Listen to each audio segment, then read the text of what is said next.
Thank you so much for being with us, Trita. And thank everyone for joining us from World Affairs Councils in our community and across the country. So we hadn't planned on starting this way, but there has been several tweets coming out of the White House this morning that refer to the president directing the United States Navy to attack any gunships, and a retweet from an individual. Trita, can you talk about what's going on right now? Sure. First, let me start off by thanking the World Affairs Council for inviting me. I'm delighted that we have this opportunity to do this. Also want to apologize that my backdrop is not as nice as Amanda's living room, but I'm working on it. In regards to the situation with the gunboats in the Persian Gulf and what President Trump tweeted right now, let me just start off with some background.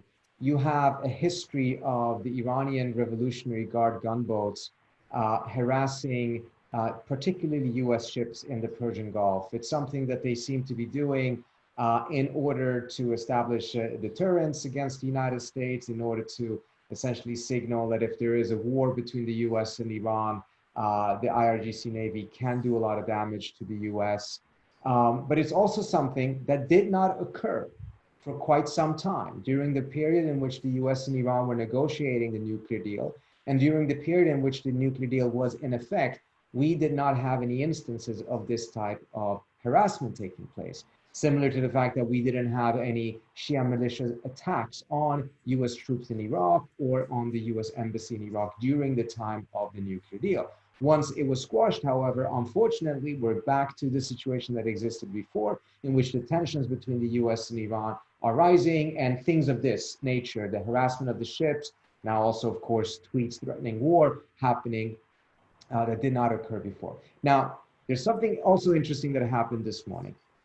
President Trump first retweeted an account showing some of these Iranian ships harassing US ships. The difference there, or the interesting part, is that the account that he retweeted is claimed to represent the person who says that he's an Iranian freedom fighter, whereas in reality, according to an investigation done by The Intercept, this person does not exist.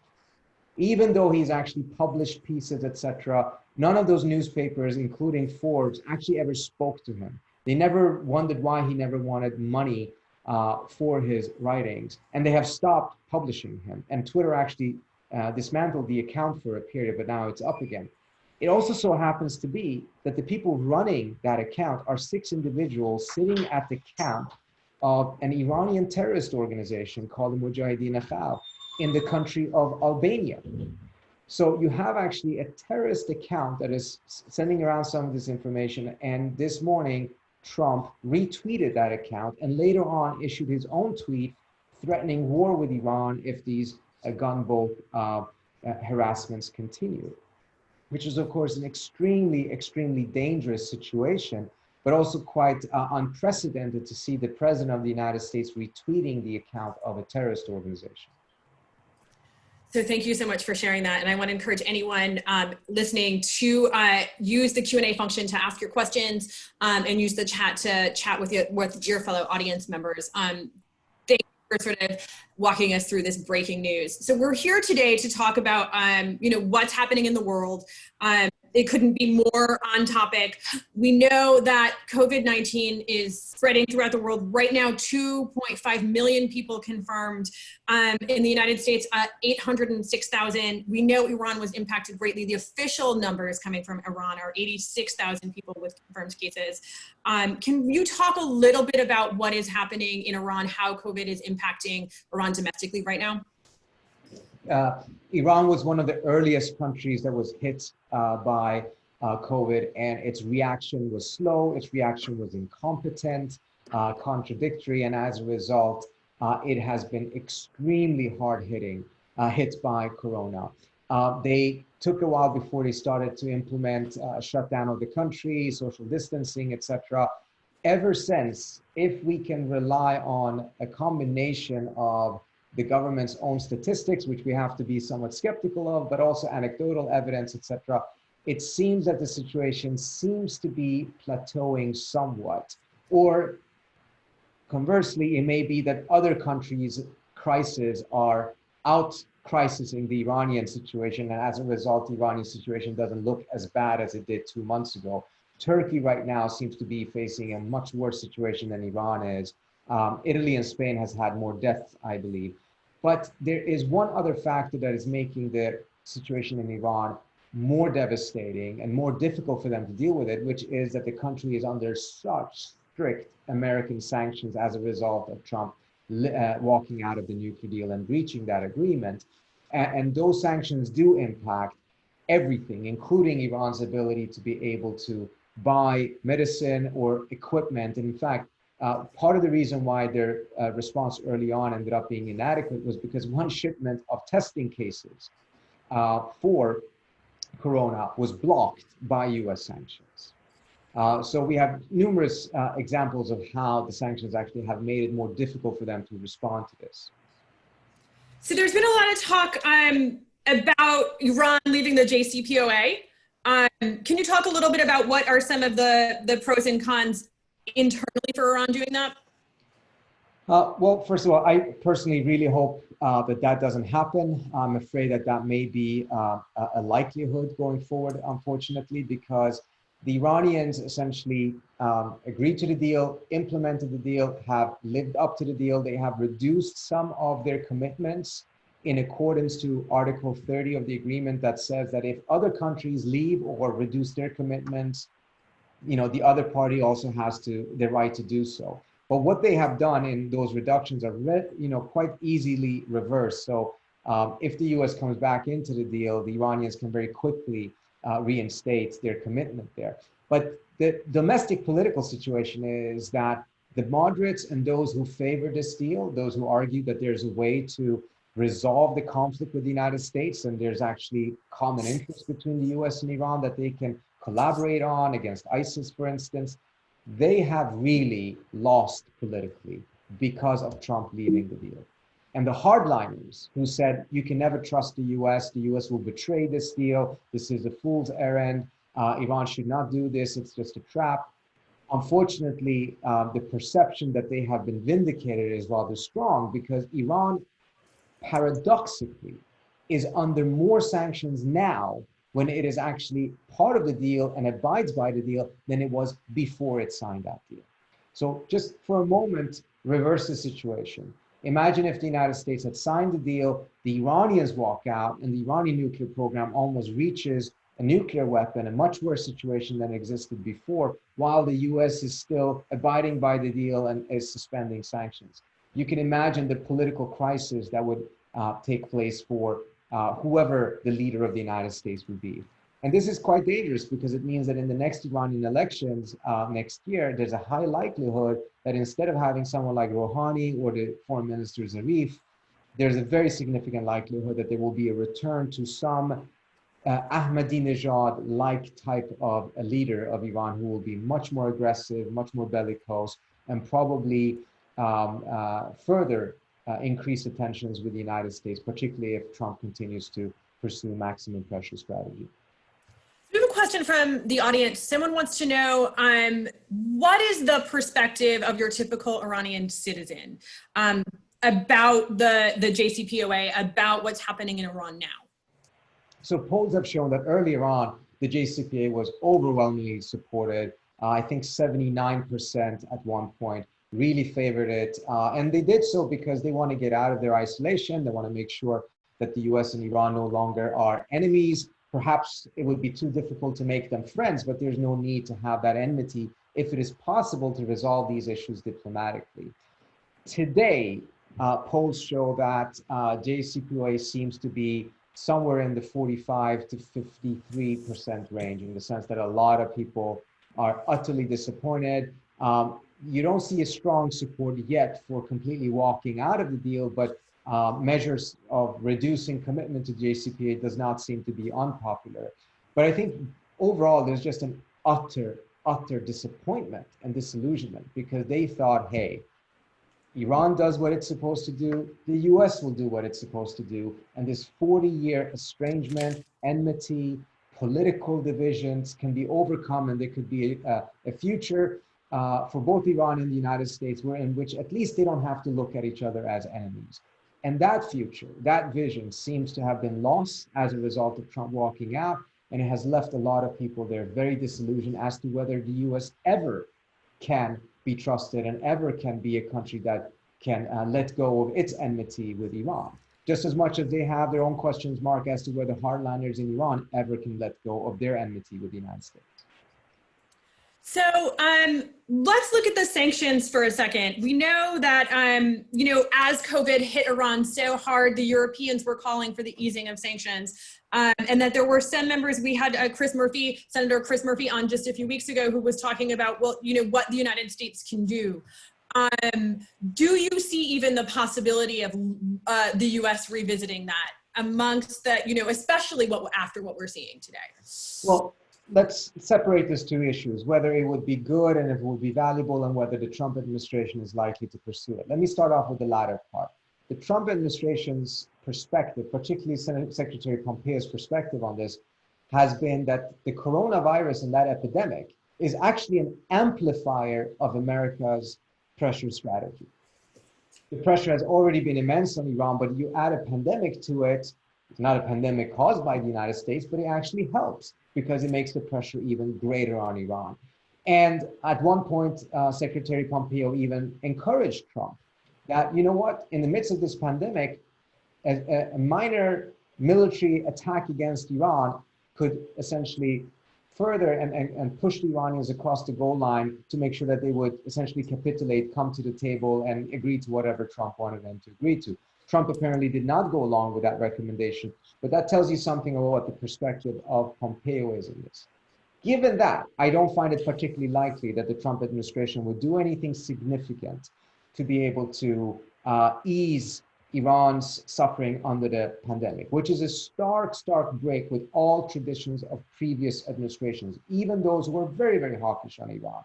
When the Iranians had a massive earthquake in the city of Bam in 2003, George W. Bush lifted sanctions completely for 9 months for NGOs in the United States to be able to send aid because he wanted to show the goodwill of the American people. Now we're doing the opposite. We're actually tightening sanctions in the midst of a pandemic, and we're viewing the pandemic as an amplifier of our pressure strategy. I think this is counterproductive and actually really counter to US interest for a very simple reason.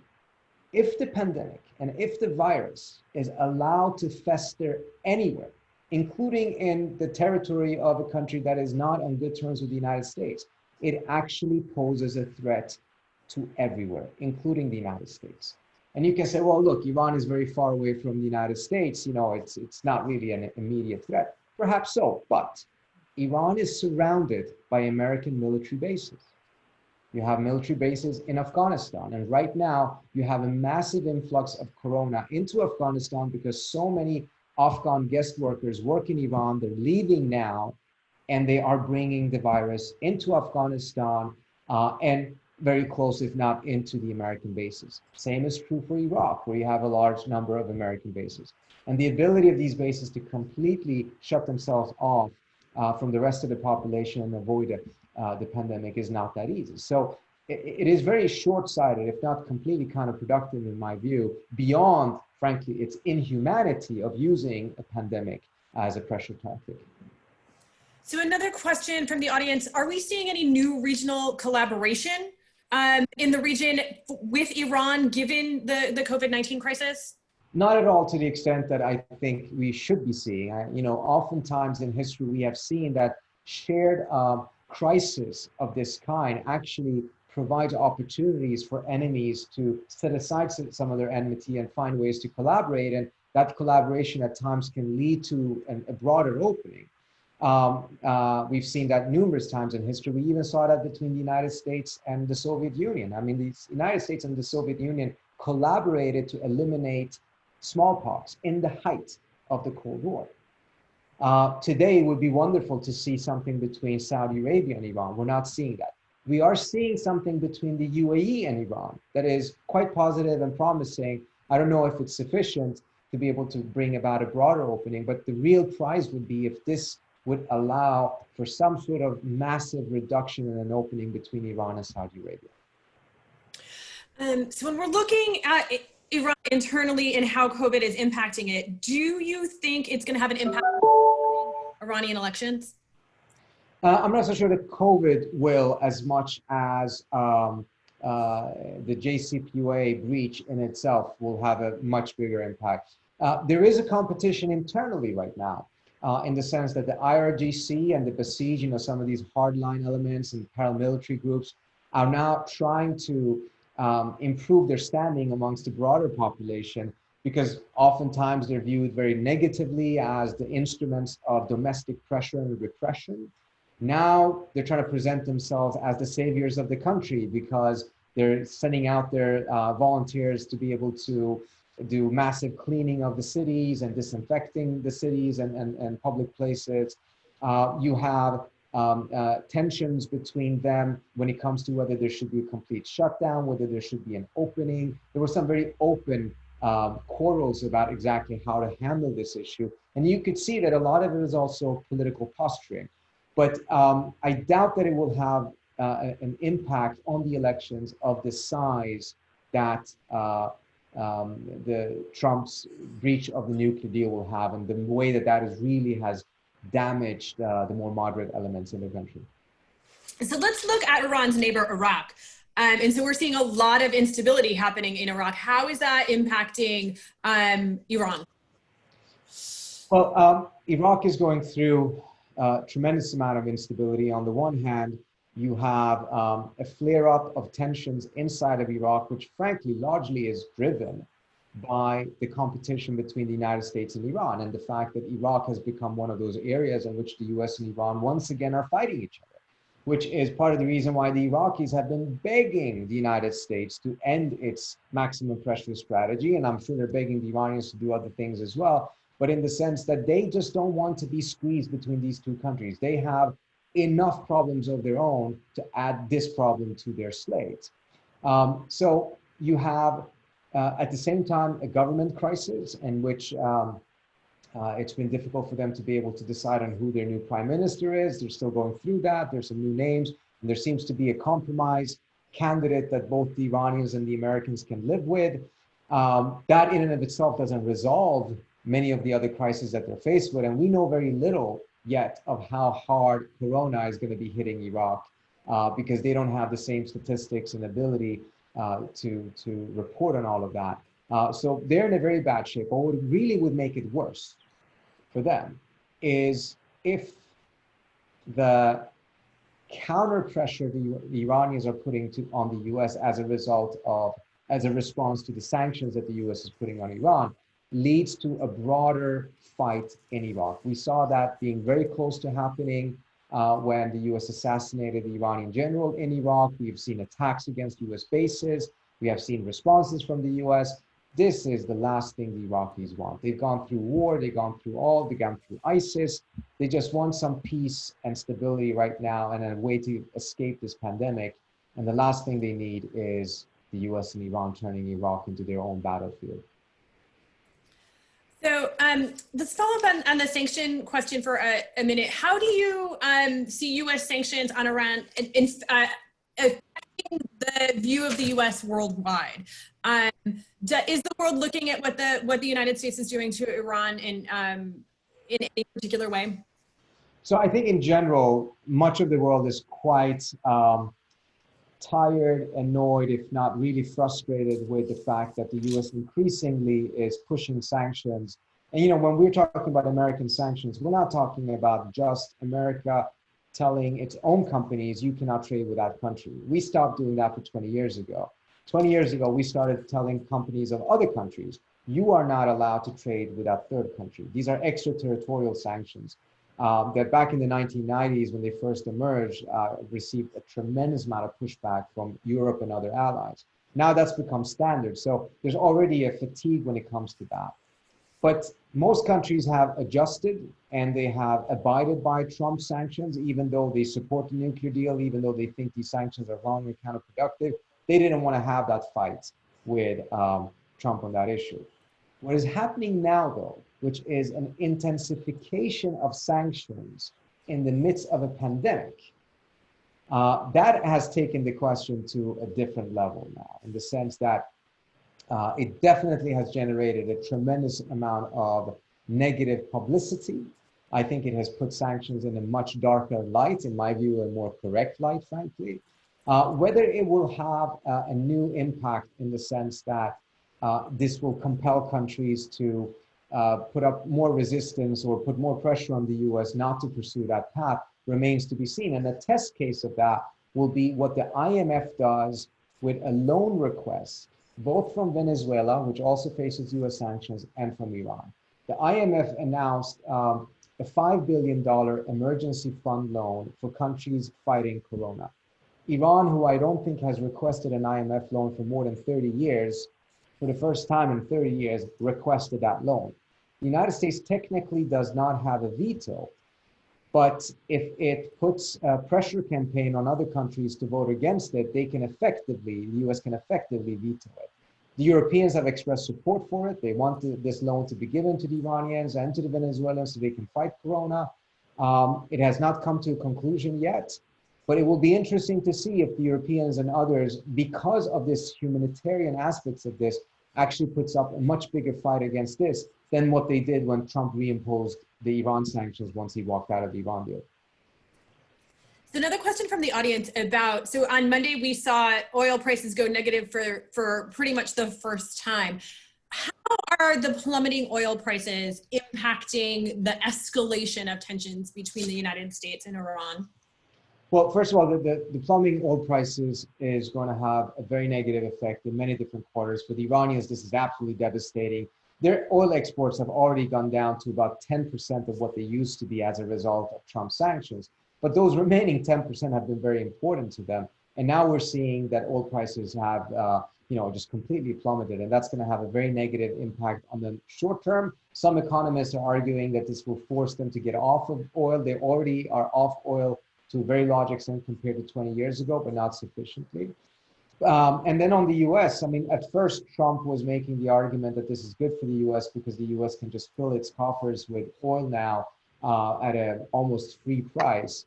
But we're also seeing it having a very negative impact on a lot of companies in the US that are in the oil industry, and this may be able to wipe out the shale oil industry, at least for the time being. But there's also potentially another aspect. Precisely because of the fact that this is going to have a devastating negative impact on a lot of very powerful American companies, there is speculation that there is a need for the US to drastically do something that really quickly pushes up oil prices. And a conflict with Iran, tensions with Iran in the Persian Gulf could be conceivably be seen by some of those elements as a way of dramatically pushing up oil prices from the negative territory that it is right now. I'm not saying that this is going to happen. I'm not saying that I've seen anything from the Trump administration that would indicate that this is what they're thinking right now. But we do know that there are plenty of folks in the Trump administration that have been looking for ways to start a war with Iran for quite some time. And the broader point is this: whereas increase of oil prices actually was a deterrent for even Trump to go to war with Iran in the past. We saw that very clearly in July of last year when he specifically said that the oil prices is a factor in his determination as to whether escalate with Iran or not. Now we actually have the opposite impact because there's going to be an argument for a need to increase oil prices in order to save the American economy. So it could actually lead to a much worse situation. Again, I want to be clear that this is somewhat speculative, but we are in completely new territory right now. I mean, there's never happened before that oil is trading at negative prices. So it seems like eons ago, but it wasn't too long ago that the United States carried out a strike on Qasem Soleimani. Has COVID sort of replaced this in Iran's memory, or is it still sort of at the forefront of the tensions between the United States and Iran? I don't think it's necessarily at the forefront of tensions right now, but it won't go away. COVID at some point will. This will not. And I think we can now look at it. I mean, the motivations that the Trump administration put forward to doing this range from, this was a preemptive strike because he was planning to do an attack on the US, to later on just saying, look, this was aimed at deterring Iran from future attacks, because clearly there was no evidence whatsoever that the Trump administration could put forward to the public or to Congress that would justify a preemptive attack. But if we then zero in on, okay, well, has it actually achieved any of that deterrence? Clearly it has not. We see the harassment of the ships, we see attacks against the US Embassy and US camps, including American deaths. So clearly it has not deterred Iran or its allies, nor would it. Most experts would be quite clear that this is not the type of a measure that actually would have achieved that. If there's anything that would deter it, it would be to go back to the JCPOA, adhere to the nuclear deal, because while the United States was adhering to the nuclear deal, there were no such attacks. Okay, so we're almost out of time, but for the final question, we'll ask you to look ahead into the future as the US faces an election, whether it's Trump 2 or Biden 1. What do you think the path forward could be for US Iran? I think the United States should pursue a regional approach. I am not so confident that just looking at the US-Iran bilateral relationship will fix it, because these things are very much connected to the US's relationship to Saudi Arabia, its relationship to Israel, but also very much to the idea, should the United States be a dominant military force in the Middle East? Is that in our interest? In this new world in which oil is trading in negative territory, in which China is much more of an important actor than it was before, and even a potential competitor, should the United States have this very strong hegemonic military presence in the Middle East? Does it still serve the US interest? And if it doesn't, a lot of the tensions with Iran actually would not automatically, but they would significantly lessen, because a lot of it is precisely because of the fact that the US and Iran are in the same sphere. And it is because the US traditionally has thought that the Middle East is that important. Increasingly, people are arguing it actually isn't. It's far more costly than beneficial for the US. So I would approach it from that perspective, saying really, we have to reassess US national interests in this very, very dramatically changed world, and reassess the importance or lack of importance of the Middle East. Start from that perspective rather than going directly into the bilateral relations. So unfortunately, we're out of time. We have a million more questions for you, and that just makes me look forward to the time where we can welcome you to Connecticut, back to Connecticut in person. So thank you so much, Trita.